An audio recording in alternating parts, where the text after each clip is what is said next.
नमस्कार, मैं तरुण वर्मा और मैं एक क्लिनिकल साइकोलॉजिस्ट हूँ। साइकोसिस कितने टाइप का होता है? यहाँ बात करेंगे 3 टाइप के सिम्पटम्स के बारे में, 3 टाइप के साइकोटिक एक्सपीरियंसेस के बारे में, जिसमें आते हैं हैलुसिनेशंस, डिल्यूजन्स और डिसऑर्गेनाइज्ड थिंकिंग एंड स्पीच। पहले बात करते हैं हैलुसिनेशंस की।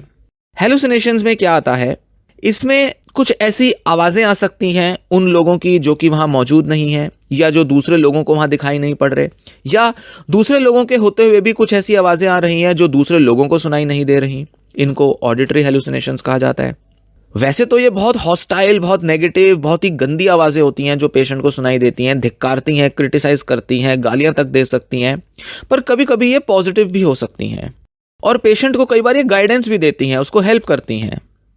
फिर इसी के साथ पेशेंट कुछ ऐसी चीज़ें देख सकता है, ऐसे लोगों को देख सकता है जो दूसरे नहीं देख पाते, जैसे कि कुछ लोगों के चेहरे दिखाई देंगे, कुछ जानवर दिखाई देंगे, खास करके रिलीजियस फिगर्स दिख सकती हैं। कुछ ऐसे ऑब्जेक्ट्स, कुछ ऐसी चीज़ें दिखाई दे सकती हैं जो कि डिस्टॉर्टेड हैं, वो वैसी नहीं होती जैसी कि पेशेंट को दिखाई देती हैं। टेढ़ी मेढ़ी सी दिखाई देंगी, उस तरह से चलेंगी, हिलेंगी, डुलेंगी जैसे कि नॉर्मली वो नहीं काम करती। फिर इसी के साथ कुछ टेस्ट, कुछ स्मेल या कुछ ऐसी फिजिकल सेंसेशंस महसूस हो सकती हैं जिनका कि कोई मेडिकल कारण नहीं होता, जैसे कि कोई इंसेक्ट, चींटियां शरीर पे चल रही हैं, स्किन के ऊपर कुछ चलता हुआ, कुछ चुभता हुआ महसूस हो रहा है, कुछ अजीब सा टेस्ट आ रहा है, कुछ अजीब सी स्मेल आ रही है जो कि बहुत गंदी हो सकती है। पेशेंट को इस तरह के सिम्टम्स एक्सपीरियंस में आ सकते हैं। मतलब करीब करीब सभी सेंसरी मोडालिटीज़, सुनना, देखना, महसूस करना, सूंघना, स्मेल, टेस्ट, किसी भी टाइप के सेंसरी एक्सपीरियंस में हेलुसिनेशंस एग्जिस्ट कर सकती हैं। फिर आती हैं डिल्यूजन्स। बहुत से लोगों के कुछ ऐसे बिलीव्स होते हैं जो कि दूसरे लोग उसको नहीं मान पाते या जो दूसरे लोगों से वो शेयर नहीं कर पाते। ये बहुत आम सी बात है कि किसी एक व्यक्ति की मान्यता शायद दूसरे लोगों की मान्यता ना हो, दूसरे लोग उसमें बिलीव ना करें, पर ऐसे सारे बिलीव्स डिल्यूजन नहीं होते। ऐसा नहीं है कि कोई एक व्यक्ति अगर किसी चीज़ में मानता है जो दूसरे नहीं मानते तो वो व्यक्ति डिल्यूजनल हो गया, नहीं। डिल्यूजन अक्सर एक ऐसा बिलीफ होता है जो कोई भी शेयर नहीं कर सकता, किसी के भी अनुभव में नहीं आता। इनफैक्ट उस व्यक्ति का खुद का अनुभव, उसके खुद के एक्सपीरियंसेस, बिहेवियर्स भी ये दर्शाते हैं कि उसका जो बिलीफ है वो सच नहीं है। और इस बिलीफ को इतना ज़्यादा कन्विक्शन के साथ एक पर्सन होल्ड करता है कि वो दूसरों से बहस कर सकता है, दूसरों के साथ गुस्सा हो सकता है। वो किसी भी कीमत पर इन बिलीफ्स को होल्ड करता है, बावजूद इसके कि पूरी दुनिया में कोई भी उसको ना मानता हो, बावजूद इसके कि कोई भी उस बिलीफ को खुद एक्सपीरियंस ही ना कर पाता हो। जबकि पेशेंट के लिए ये डिल्यूजन्स जो हैं ये बड़े रियल दिखाई पड़ते हैं। जब वो उन्हें एक्सपीरियंस करते हैं तो उन्हें सच में ऐसा लगता है कि जो वो मानते हैं वो ऐसा ही उनके साथ हो रहा है। जैसे कि एक व्यक्ति मान सकता है कि वो एक बड़ा इंपॉर्टेंट पर्सन है, वो कोई स्पेशल पर्पस के लिए इस दुनिया में आया है। वो ऐसा भी क्लेम कर सकता है कि कोई ऐसी सीक्रेट ऑर्गेनाइजेशंस हैं, इनफैक्ट भारत की सरकार भी शायद उसको वो लग सकता है कि उसने उसे किसी स्पेशल मिशन पे भेजा है, जबकि ना उसके पास कोई ऐसे रिकॉर्ड होंगे, ना इस तरह का कोई सबूत होगा। वो कहीं से भी एविडेंस नहीं शो कर सकता, पर फिर भी मानेगा कि हाँ, वो जो मानता है वो सच है और वो होता है। और वो इस तरह से एक्शंस दिखाएगा, इस तरह से बिहेव करेगा जैसे कि सच में वो सरकार के द्वारा किसी काम में लगाया गया व्यक्ति हो। उसको लग सकता है कि वो बड़ा रिच है, पावरफुल है, उसके पास बड़ी पावर है, ताकत है, बहुत सारे उसके कनेक्शंस हैं। वो स्टॉक मार्केट्स को कंट्रोल कर सकता है। वो ऐसा मानेगा कि स्टॉक्स में जो गिरावट आती है या कोई उछाल आता है वो उसके कहने से हुआ है। वो मैनिपुलेट करता है स्टॉक मार्केट को। वो वेदर को कंट्रोल कर सकता है। कुछ ऐसे टाइप के बिलीव्स हो सकते हैं। इनको ग्रैंडियोस डिल्यूजन्स कहते हैं या डिल्यूजन्स ऑफ ग्रैंडियोर। कुछ लोग अपने डिल्यूजन की वजह से बहुत पैसा खर्च कर देते हैं, जैसे कि बाइपोलर डिसऑर्डर में बहुत कॉमनली होता है। वो बहुत सारा कर्जा ले लेते हैं क्योंकि वो अपने साइकोटिक एक्सपीरियंस के दौरान अपने बिलीव्स में इतने ज़्यादा इन्वॉल्व हो चुके होते हैं, रियलिटी से इतने कट चुके होते हैं कि उनको सच में लगता है कि वो कोई बड़े अमीर हैं या उनकी ज़रूरतें बहुत हाई फाई हैं। इस वजह से वो पैसा खर्च कर देते हैं, बड़े बड़े डिसीजंस ले लेते हैं। कुछ डिल्यूजन्स में पेशेंट बहुत डर जाता है, बहुत भयानक सा उसको महसूस होता है। उसको लगता है कोई उसे धमका रहा है, वो अनसेफ है, कोई उसके पीछे पड़ा हुआ है, कोई उसके पीछे है कि कोई उसे मारना चाहता है, कोई उसके सीक्रेट्स पता करना चाहता है। उसको लग सकता है कि कोई उसे कंट्रोल कर रहा है, कोई उसे हार्म करना चाह रहा है, जबकि उसके पूरे लाइफ में ऐसा कोई कारण मौजूद नहीं है, कोई एविडेंस ऐसा मौजूद नहीं है जो दिखाए कि जैसा वो सोचता है वो किसी भी तरह से सच हो। इस तरह के डिल्यूजन्स को पैरानॉइड डिल्यूजन्स कहते हैं या परसिक्यूटरी डिल्यूजन्स, कि कोई मुझे नुकसान पहुंचाना चाह रहा है।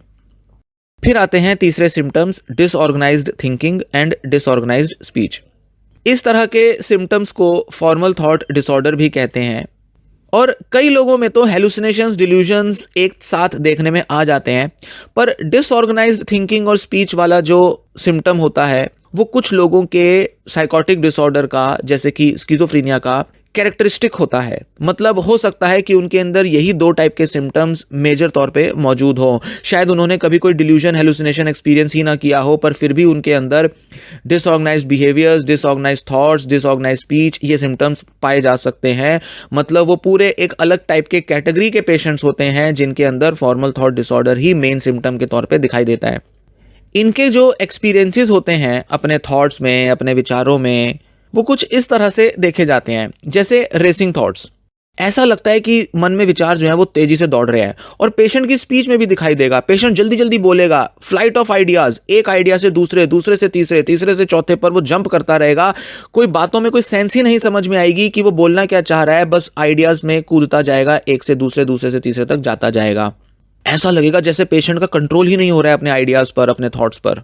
तो या तो रेसिंग थॉट्स एक्सपीरियंस होंगी, बहुत ज़्यादा सोचता जाएगा, दिमाग में चलती रहेंगी विचार, या फ्लाइट ऑफ आइडियाज उसको एक्सपीरियंस होंगे। तो ऐसे में क्या देखा जाता है कि इनका जो बोलना है, स्पीच है, वो बहुत फास्ट होगी, क्विक होगी। वो आपके शब्दों को पकड़ के एक नए आइडिया बना लेंगे और उससे उनकी एक अलग चेन ऑफ थॉट चल पड़ेगी। तो होगा ये कि जब इनसे बातचीत की जाती है तो वो बातों में से बातें, बातों से बातें निकाल निकाल के कुछ ना कुछ बोलते ही जाते हैं। वर्ड्स को अलग अलग तरह से लिंक करते हैं, वर्ड्स के कुछ ऐसे फीचर्स पकड़ लेते हैं, फोनेटिक फीचर्स पकड़ते हैं। जैसे कोई शब्द जिस अक्षर से, वर्ड से, लेटर से शुरू हो रहा है उसको पकड़ लेंगे और उससे अलग अलग वर्ड्स बनाने शुरू कर देंगे। वो ये नहीं देखेंगे कि वो जो बोल रहे हैं उसका कुछ मीनिंग भी है या वो किसी तरीके का कोई सेंस भी रखता है। बस उनको वर्ड्स के फीचर्स पकड़ में आ जाते हैं और उससे वो आपस में एसोसिएशंस बनाने लगते हैं। इस तरह के सिम्टम को या इस तरह के स्पीच को वर्ड सैलेड भी कहा जाता है। शब्दों का एक पूरी खिचड़ी बन जाती है, एक सैलेड बन जाता है। जैसे सैलेड की प्लेट होती है जिसमें खीरा भी है, टमाटर भी है, प्याज भी है, गाजर भी है, चुकंदर भी है, बड़े सारी चीज़ें हैं। इसी तरह से इनके शब्दों में हर तरह के इंग्रेडिएंट होते हैं जिसका कोई मतलब वास्ता नहीं होता, सब आपस में बेतुके तरह से लिंक्ड होते हैं। ये कन्वर्सेशन का टॉपिक बदल देते हैं। अभी आपसे बात कर रहे थे मौसम के बारे में और अचानक से बात करने लगेंगे पॉलिटिक्स के बारे में, फिर अचानक से अपने बारे में बात करेंगे, अपने पास्ट के बारे में बात करेंगे, फिर अचानक से हॉस्पिटल या डॉक्टर के बारे में बात करेंगे, फिर अचानक से अपनी डेली रूटीन पर आ जाएंगे, फिर अपनी डाइट की बात करेंगे, फिर अचानक से ये किसी फिल्मों की बात करने लगेंगे। तो एक टॉपिक से दूसरे टॉपिक पर ये कूदते रहते हैं। ये अपना ध्यान किसी एक चीज पर नहीं लगा पाते। बात करते वक्त या normal day to day life में भी ध्यान इनका एक चीज पर नहीं लगता। तो इस तरह के कुछ कॉग्निटिव प्रॉब्लम्स दिखाई देती हैं, थॉट रिलेटेड प्रॉब्लम्स दिखाई देती हैं इनमें। रेसिंग थॉट्स आमतौर पर मेनिया, हाइपोमेनिया, इस तरह के डिसऑर्डर्स में एक्सपीरियंस में आती हैं। फ्लाइट ऑफ आइडियाज स्किज़ोफ्रेनिया में बहुत कॉमन है।